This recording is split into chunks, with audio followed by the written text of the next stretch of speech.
श्राद्ध की परंपरा वैदिक काल से ही जारी है। वेदों में देवों के साथ ही पितरों की स्तुति का भी उल्लेख मिलता है। रामायण में भी इसका वर्णन किया गया है, जहां भगवान श्री राम ने अपने पिता दशरथ का श्राद्ध किया था। महाभारत के अनुशासन पर्व में भीष्म पितामह युधिष्ठिर को श्राद्ध पर्व के बारे में समझाते हैं। महाभारत के अनुसार श्राद्ध का संबंध ऋषि निमि से था, जो मिथिला के चंद्रवंशीय सम्राट थे, जो मनु के पौत्र और राजा इक्ष्वाकु के पुत्र थे। वे बहुत ही प्रतापी तथा प्रजापालक राजा थे। इन्होंने ही सर्वप्रथम अत्रि मुनि को श्राद्ध का उपदेश दिया था।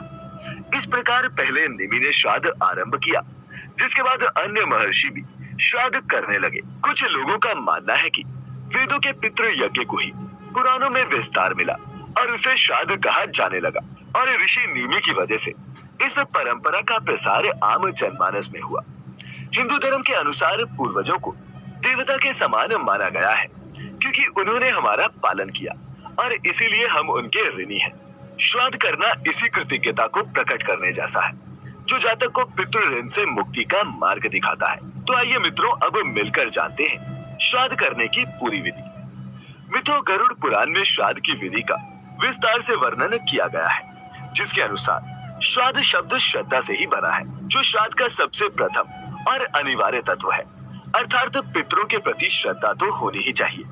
अश्विन कृष्ण पक्ष की प्रतिपदा तिथि से अमावस्या तक का समय श्राद्ध या फिर महालय पक्ष कहलाता है। इस अवधि के 16 दिन पितरों अर्थात श्राद्ध कर्म के लिए विशेष रूप से निर्धारित किए गए हैं। यही अवधि पितृ पक्ष के नाम से भी जानी जाती है। श्राद्ध वाले दिन ब्रह्म मुहूर्त में उठना चाहिए, जिसके बाद अपनी रसोई को अच्छी तरह धोकर साफ करना चाहिए। तत्पश्चात पितृ स्थान को गाय के गोबर एवं गंगा जल से पवित्र करें। फिर घर की महिलाओं को शुद्ध होकर पितरों के लिए भोजन बनाना चाहिए। श्राद्ध के अधिकारी को विनम्रता पूर्वक आमंत्रित करें, जिसके बाद किसी ज्ञानी या फिर सत्पुरुष से पितरों की पूजा एवं तर्पण आदि करवाएं। पितरों के निमित्त अग्नि में गाय का दूध, दही, घी एवं खीर का अर्पण करें। पहली भोजन की थाली से गाय, कुत्ता, कौवा व अतिथि के लिए 4 निवाले निकालें और इन सबको अर्पण करें। घर आए सत्पुरुषों का आदर पूर्वक भोजन करवाने के बाद मुख शुद्धि, वस्त्र और दक्षिणा आदि से उनका सम्मान करें। कुछ देर बैठकर वैदिक पाठ करें एवं गृहस्थ और पितरों के प्रति शुभकामनाएं व्यक्त करें। आपको यहाँ श्राद्ध से जुड़ी एक विशेष बात बता दें कि घर में किए श्राद्ध का किसी पुण्य तीर्थ स्थल पर किए गए श्राद्ध से भी 8 गुना अधिक फल मिलता है। श्राद्ध करने के लिए ब्रह्म वैवर्त पुराण जैसे शास्त्रों में बताया गया है कि दिवंगत पितरों के परिवार में या तो ज्येष्ठ पुत्र या फिर कनिष्ठ पुत्र, और अगर पुत्र ना हो तो नाती, भतीजा, भांजा या फिर शिष्य भी तिलांजलि और पिंडदान देने के पात्र हो सकते हैं। मित्रों, अब यहाँ आपके मन में ये भी सवाल उठ रहा होगा कि इतने लोगों को भोजन कराने के लिए तो धन का बहुत खर्च होता है, और जिसके पास इतना सामर्थ्य नहीं है वो श्राद्ध कैसे कर सकता है? क्या इसके लिए भी कोई प्रावधान है? तो आपको बता दें कि बिल्कुल है। अगर कोई व्यक्ति आर्थिक या फिर अन्य कारणों से बड़ा बोझ नहीं कर सकता, लेकिन अपने पितरों की शांति के लिए कुछ करना चाहता है, तो उसे पूर्ण श्रद्धा भाव से अपनी क्षमता अनुसार उपलब्ध अन्न, साग, पात, फल और जो भी संभव हो सके उतनी दक्षिणा देकर किसी ज्ञानी पुरुष को आदर भाव से सम्मान देना चाहिए और अपने पितरों का नमन करना चाहिए।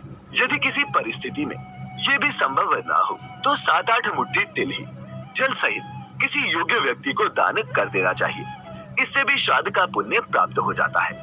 यदि इनमें से कुछ भी संभव ना हो तो किसी एकांत स्थान पर दोपहर के समय सूर्य की ओर देखकर दोनों हाथ उठाकर अपने पूर्वजों और सूर्य देव से प्रार्थना करनी चाहिए, और प्रार्थना में कहना चाहिए कि हे प्रभु, मैंने अपने हाथ आपके समक्ष फैला दिए हैं। मैं अपने पितरों की मुक्ति के लिए आपसे प्रार्थना करता हूँ, इस उम्मीद के साथ कि मेरे पितर मेरी श्रद्धा भक्ति से संतुष्ट होंगे। और मित्रों, ऐसा मात्र करने से भी किसी व्यक्ति को पितृ ऋण से मुक्ति मिल सकती है। जो भी श्रद्धा पूर्वक श्राद्ध करता है उसकी बुद्धि, पुष्टि, स्मरण शक्ति, धारणा शक्ति, पुत्र, पौत्र आदि एवं ऐश्वर्य की वृद्धि होती है और वह इस पर्व का पूरा फल भोगता है। श्राद्ध के दौरान होने वाली ऐसी कई गलतियां हैं जिनका आपको ध्यान रखना चाहिए, जैसे कि श्राद्ध कर्म के दौरान रोली का प्रयोग नहीं करना चाहिए, क्योंकि रोली रजोगुनी होती है। इसके स्थान पर चंदन का तिलक लगाएं।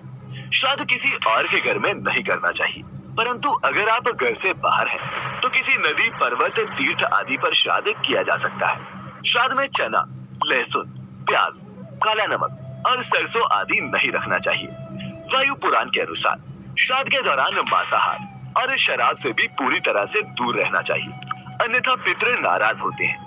लोहे के आसन पर बैठकर कभी भी श्राद्ध कर्म नहीं करना चाहिए। रेशम, कंबल, लकड़ी या फिर कुशा आदि से बने आसन ही इस कर्म के लिए सर्वोत्तम माने गए हैं। मित्रों, श्राद्ध पक्ष के दौरान शरीर की मालिश या फिर तेल से मालिश नहीं करनी चाहिए। श्राद्ध पक्ष के दौरान बालों को काटना, शेव करना या फिर नाखून काटना आदि भी वर्जित है। धार्मिक शास्त्रों के अनुसार श्राद्ध पक्ष में महिलाओं का किसी विवाह में शामिल होना पूर्णतः वर्जित है। तो मित्रों, ये थे श्राद्ध कर्म के वो कुछ नियम जिन्हें करके हम पितरों की आत्मा को तृप्त करने का प्रयास कर सकते हैं। तो हम उम्मीद करते हैं कि आपको हमारी आज की ये वीडियो पसंद आई हो। अगर आई हो तो इस वीडियो को लाइक करके हमें भी बताएं। साथ ही